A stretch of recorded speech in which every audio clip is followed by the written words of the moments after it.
సవరణ చట్టంపై stay విధించడానికి supreme court నిరాకరించింది. అదే సమయంలో కొన్ని కీలక నిబంధనలపై స్టే విధించింది. సార్, ఈ సుప్రీంకోర్టు తీర్పును నిర్ణయాన్ని ప్రతిపక్షము అండ్ ప్రభుత్వము రెండు కూడా వెల్కమ్ చేస్తున్న పరిస్థితి కనిపిస్తోంది. సాధారణంగా మనం చూస్తూ ఉంటాం కదా సార్, ఏదైనా ఒక నిర్ణయం వచ్చినప్పుడు ప్రతిపక్షం అపోజ్ చేస్తే అధికార పక్షం వెల్కమ్ చేయడం, అధికార పక్షం అపోజ్ చేస్తే ప్రతిపక్షం వెల్కమ్ చేయడం, ఇలాంటివి మనం తరచుగా చూస్తూ ఉంటాం. ఏ రకంగా సుప్రీంకోర్టు అటు ప్రతిపక్షాన్ని ఇటు అధికార పక్షాన్ని సంతృప్తిపరచగలిగింది? సుప్రీంకోర్టు పని ఎవరిని సంతృప్తిపరచడం కాదు. ఈ అధికార పార్టీని ప్రభుత్వాన్ని సంతృప్తిపరచడమో ప్రతిపక్షాన్ని సంతృప్తిపరచడమో సుప్రీంకోర్టు పని కాదు. సంతృప్తిపరచాలనే దృష్టితో సుప్రీంకోర్టులు తీర్పులు చెప్పవు. సుప్రీంకోర్టు తీర్పుల పట్ల ఎవరికైనా సంతృప్తి ఉండొచ్చు, ఉండకపోవచ్చు. సో సంతృప్తి పరచడం అనేది, పరచకపోవడం అనేది సుప్రీంకోర్టు పని కాదు. సంతృప్తి పడడము పడకపోవడం మన పని. భగవంతుడు ఎవరి కోసమో ఏది సృష్టించడు, తన లీలలో భాగంగా ఇదంతా సృష్టిస్తాడు. ఆ సృష్టిలో ఒకరికి ఒకటి నచ్చుతుంది, ఒకరికి ఒకటి నచ్చదు. ఒకరికి మల్లెపూలు నచ్చుతాయి, ఒకరికి మందార పూలు నచ్చుతాయి, ఒకరికి గులాబీ కలర్ నచ్చుతుంది, ఇంకొకరికి మెజంటా కలర్ నచ్చుతుంది. ఇవన్నీ భగవంతుడు సృష్టిలో నీకు నచ్చాలని భగవంతుడు సృష్టించలే. భగవంతుడు ఈ విశాల సృష్టిలో అన్నీ సృష్టించాడు. మనకు నచ్చింది మనం నచ్చుతాం, ఇంకోటి నచ్చింది ఇంకోటి నచ్చుతుంది కదా. సో అలాగే మీకు సుప్రీంకోర్టు తన తీర్పు తాను చెప్తుంది. ఆ తీర్పు నచ్చుతుందా నచ్చదా అనేది చూసే వారిపైన ఉంటుంది. ఇప్పుడు ఉదాహరణకు నేను చాలా ఫేమస్ ఎగ్జాంపుల్ కదా, దీంట్లో వాటర్ బాటిల్ ఖాళీ ఉందా ఖాళీ లేదా అని మిమ్మల్ని అడిగాను అనుకోండి, మీరు ఒకరేమో బాటిల్ ఖాళీ ఉంది సగం అని చెప్పచ్చు, నేనేమో సగం ఫుల్ ఉందని చెప్పచ్చు. దీన్నే positive mind set, negative mind set అంటారు సైకాలజీలో. అంటే ఈ బాటిల్ అందరికీ ఒకటే, ఎవరైనా బాటిల్ చూసేది ఒకటే కదా. ఖాళీని మాత్రమే చూస్తాడు పెసిమిస్టిక్ మైండ్ సెట్ ఉన్నవాడు, నెగిటివ్ మైండ్ సెట్ ఉన్నవాడు. సగం ఫుల్ ఉన్న దాన్ని చూస్తాడు మీకు ఆప్టిమిస్టిక్ మైండ్ సెట్ ఉన్నవాళ్ళు.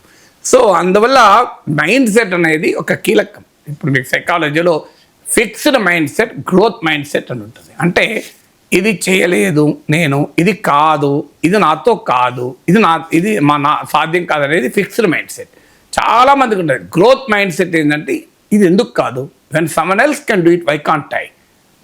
నా మైండ్ సెట్ ఏంటంటే నాకు ఎవరన్నా ఏదైనా ఇది రాదు అంటే చాలా కోపం వస్తుంది, చేసి చూపెడతాను. నన్ను ఏదైనా ఛాలెంజ్ చేస్తే దాన్ని ఉరికిచ్చి తరిమి కొడతాను. నాకు అలవాటు అది.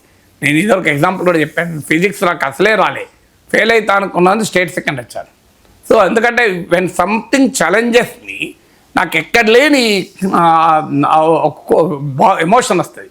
మీరు డిబేట్లో కూడా చూడండి, 1+1 కన్నా ఎవరైనా చాలా బలంగా నన్ను కౌంటర్ చేశారనుకోండి, అప్పుడు నేను మామూలుగా ఉండదు నా రూపం కూడా. సో అందువల్ల that is our mind set. అంటే ఛాలెంజ్ని ఎగ్జైట్ అయ్యే మైండ్ సెట్ ఉంటుంది, ఛాలెంజ్కు భయపడి పారిపోయే మైండ్ సెట్ ఉంటుంది. అలాగే పాజిటివ్ మైండ్ సెట్ ఉంటుంది, నెగిటివ్ మైండ్ సెట్ ఉంటుంది, pessimistic mind set, optimistic mind set అని ఉంటుంది. అందువల్ల మనం ఎలా చూస్తాం, దీన్నే కమ్యూనికేషన్ థియరీలో selective exposure, selective perception, selective retention అని అంటారు. అంటే ప్రతి మనిషి తాను వినేది, తాను చూసేది, ప్రతి దాంట్లో కూడా అన్నిటినీ చూడడు. నీకు రోడ్డు మీద కనబడిన వాళ్ళు అందరికీ అన్నీ కనబడవు. సో మీకు చైనాకు వెళ్ళిన వాళ్ళు 2 రకాల మంది వెళ్ళారు. చైనాలోకి వెళ్ళిన వాళ్ళలో క్యాపిటలిస్ట్ పార్టీల లీడర్లు వెళ్ళారు, అన్ని పార్టీల వాళ్ళు వెళ్ళారు. చైనాకు వెళ్ళిన వాళ్ళు కమ్యూనిస్ట్ లీడర్లు కూడా ఉన్నారు. మీకు గమనించండి, పచ్చి యాంటీ కమ్యూనిస్టులు చైనాను మెచ్చుకుంటుంటారు. ఇప్పుడు మీకు కేసీఆర్ వెళ్ళి చైనాను మెచ్చుకున్నాడు. కేసీఆర్ కమ్యూనిస్ట్ కాదు.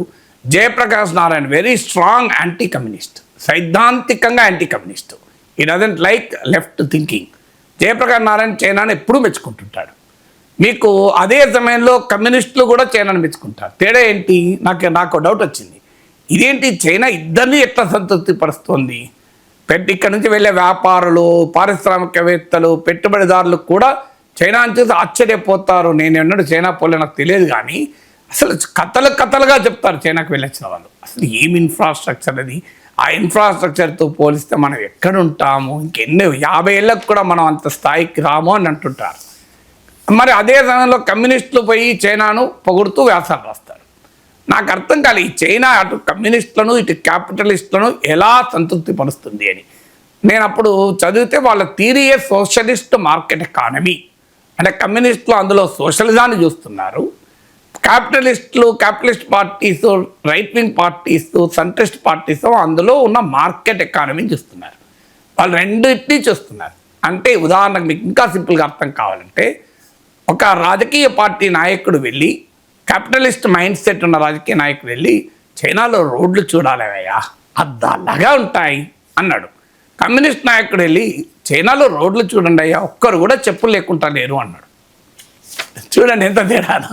ఒకరికేమో అద్దాల్లాగా కనబడ్డ రోడ్లు వాళ్ళని ఆనందపరిచాయి, ఇంకొకరికేమో చెప్పులు లేకుండా మానవులు ఉండడాన్ని ఆనందపరిచారు. ఎందుకంటే వాళ్ళ మైండ్ సెట్ని బట్టి, వాళ్ళు చూసే విధానాన్ని బట్టి. ప్రతి ఒక్కరికి చెప్పులు ఉండడం అభివృద్ధి, మరికొందరికి చెప్పులు లేనోడు ఉంటే నాకేంది, రోడ్డు అందంగా ఉంటేనే నా కారు దూసుకెళ్తాను ఇంకోటి మైండ్ సెట్. అంటే అల్టిమేట్లా మన మైండ్ సెట్ ఏంటి అనేది important.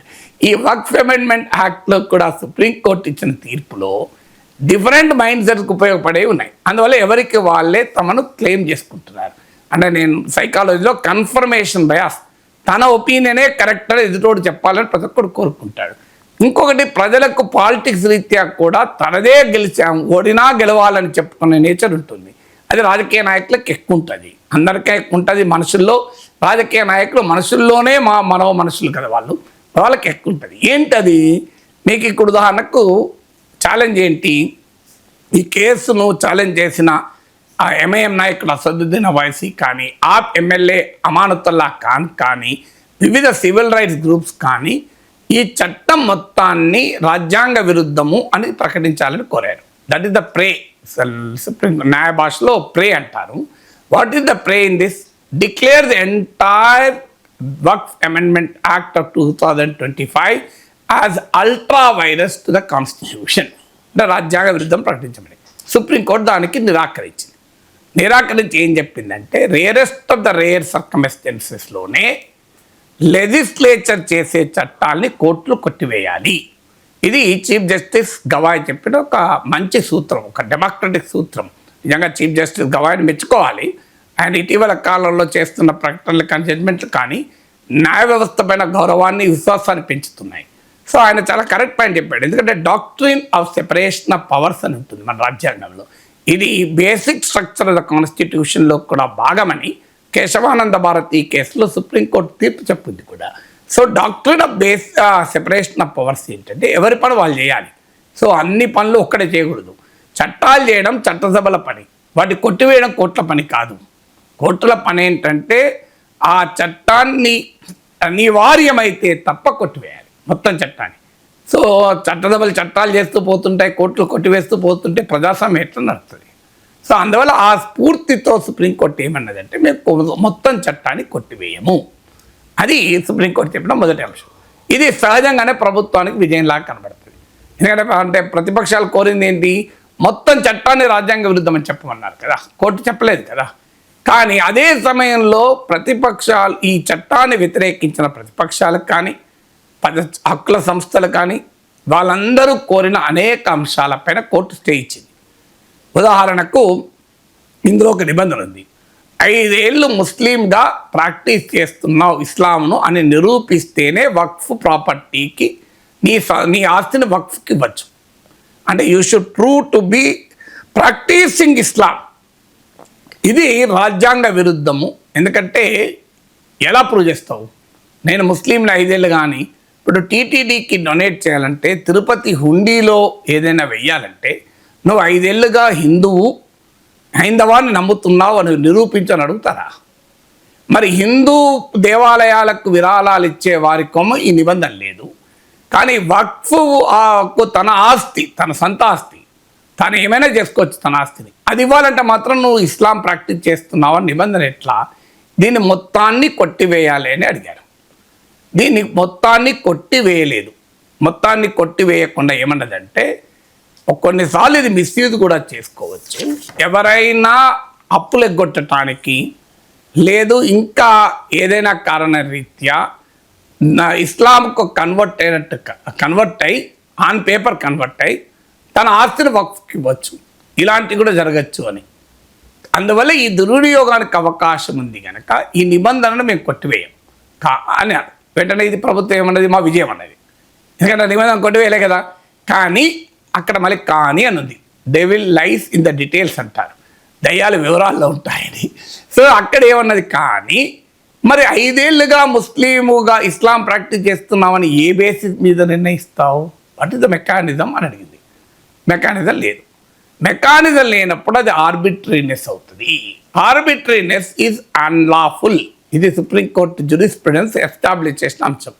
Anything that is arbitrary is unlawful. So ఇది ఆర్బిట్రరీనెస్ ఉంది కనుక అన్లాఫుల్ అని చెప్పింది. అని చెప్పి రాష్ట్ర ప్రభుత్వాలు 5 ఏళ్ళుగా ఒక వ్యక్తి ఇస్లాం ప్రాక్టీస్ చేస్తున్నాడని ఎస్టాబ్లిష్ చేయడానికి ఒక మెకానిజం ఏర్పాటు చేసేంత వరకు ఈ నిబంధన నిలిపివేస్తున్నారని చెప్పింది. వెంటనే ఇది ఏమన్నా ప్రతిపక్షాలకు రుచించింది.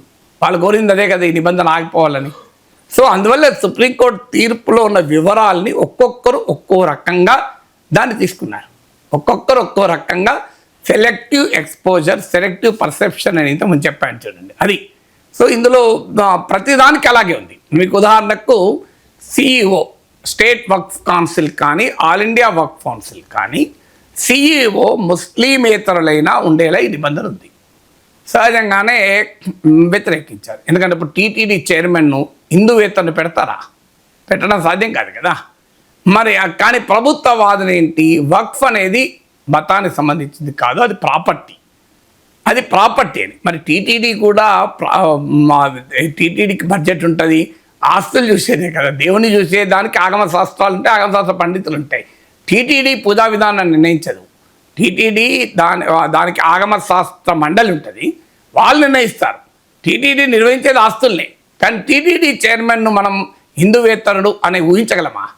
దీన్నే సవరణ వ్యతిరేకించే వాళ్ళు ఏమన్నారు, ఇది ఎక్కడ ప్రొవిజన్ అయ్యా? అది వాళ్ళ మతానికి సంబంధించిన ఆస్తులు వాళ్ళు చూసుకుంటారు, దాంట్లో మతేతరులు సీఈఓగా ఉండడం ఏంటి అని అడిగారు. కానీ దీన్ని కోర్టు అంగీకరించలే. మతేతరుడు ఉండకూడదని తీర్పు చెప్పలే. దానివల్ల ప్రభుత్వం ఏమంటుంది, మాది రైట్ అంటుంది. కానీ అదే సమయంలో ఏమన్నది మళ్ళీ కోర్టు, ప్రిఫరబులీ ముస్లిం అన్నది. సో వీలైనంత మేరకు ముస్లింను పెట్టాలి అన్నది. ఇది ప్రతిపక్షాల వాదన, మాది రైట్ అని ప్రతిపక్షాలు చెప్తున్నాయి. అంటే ప్రిఫరబులీ ముస్లిం అన్నది కదా, అసలు ముస్లిము మాత్రమే ఉండాలని తీర్పు చెప్పలేదు కదా అని గవర్నమెంట్ అంటుంది. సో రెండవది. మూడవది, వక్ఫ్ కౌన్సిల్లో ముస్లిమేతరులు ఉండడం. ఇప్పుడు దీని వక్ఫ్ సవరణ చట్టాన్ని వ్యతిరేకించిన వాళ్ళు ఏమన్నారంటే, అయ్యా మరి ఇప్పుడు టీటీడీలో ముస్లిమేతరులు ఉంటారా? తిరుపతి తిరుమల దేవస్థానం బోర్డుకు మనం హిందూయేతరులు నియమిస్తామా? ఇప్పుడు టీటీడీలో చర్చ ఏంటి, అన్ని మతస్థులు ఉన్నారనే కదా. మన స్టేట్ వక్ఫ్ కౌన్సిల్, సెంట్రల్ వక్ఫ్ కౌన్సిల్లో నాన్ ముస్లిమ్స్ ఎట్లుంటారు? ఇది ఎక్కడి కరెక్టు అనేది వక్ఫ్ ఆస్తుల్ని మతపరమైన ఆస్తులుగా గుర్తించేవారు అనే వాదన. ప్రభుత్వం ఏమో ఇది మతపరమైన ఆస్తే కాదు, ఆస్తి మాత్రమే అంటుంది. సో అందువల్ల ఈ నాన్ ముస్లిమ్స్ వక్ఫ్ కౌన్సిల్ ఉండరాదు అనేది విమర్శకుల వాదన. సుప్రీంకోర్టు దాన్ని సమర్థించి నాన్ ముస్లిమ్స్ ఉండరాదని తీర్పు చెప్పలే. దాంతో ప్రభుత్వం మాదే రైట్ ఉంటుంది. కానీ మళ్ళీ ఏం చెప్పింది, మెజారిటీ ముస్లిమే ఉండాలని చెప్పింది. అందుకే సెంట్రల్ వక్ఫ్ కౌన్సిల్లో 22 మెంబర్స్ ఉంటే 4 కన్నా ఎక్కువ నాన్ ముస్లిమ్స్ ఉండకూడదు. స్టేట్ వక్ఫ్ కౌన్సిల్లో 11 మెంబర్స్ ఉంటే అందులో 3 కన్నా ఎక్కువ ఉండకూడదు. So state and all Waqf councils, Waqf boards should have Muslim majority అని చెప్పింది.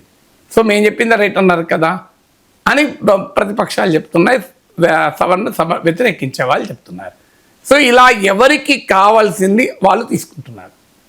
సో ఒక వక్ఫ్ ఆస్తి వివాదంగా ఉన్నప్పుడు దాన్ని జిల్లా కలెక్టర్లు డీరెకగ్నైజ్ చేయొచ్చని ఉంది. దీన్ని క్లియర్గా సుప్రీంకోర్టు కొట్టేసింది. ఇది సవాలే లేదు, డాక్ట్రిన్ ఆఫ్ సెపరేషన్ ఆఫ్ పవర్స్కి విరుద్ధము. ఒక హక్కుల్ని నిర్ణయించే అధికారం ఎగ్జిక్యూటివ్కి ఉండదు అని. ఇది క్లియర్గా విమర్శకుల విజయం ఇది. ఎందుకంటే విమర్శకులు కోరిందే అది. గవర్నమెంటే ఎక్కువ సందర్భాల్లో వక్ఫ్ ఆస్తులు ఆక్రమించుకొని ఉన్నది. మరి జిల్లా కలెక్టర్ మీరు అధికారం ఇవ్వడం అంటే అక్యూజ్ విత్ ద జడ్జ్.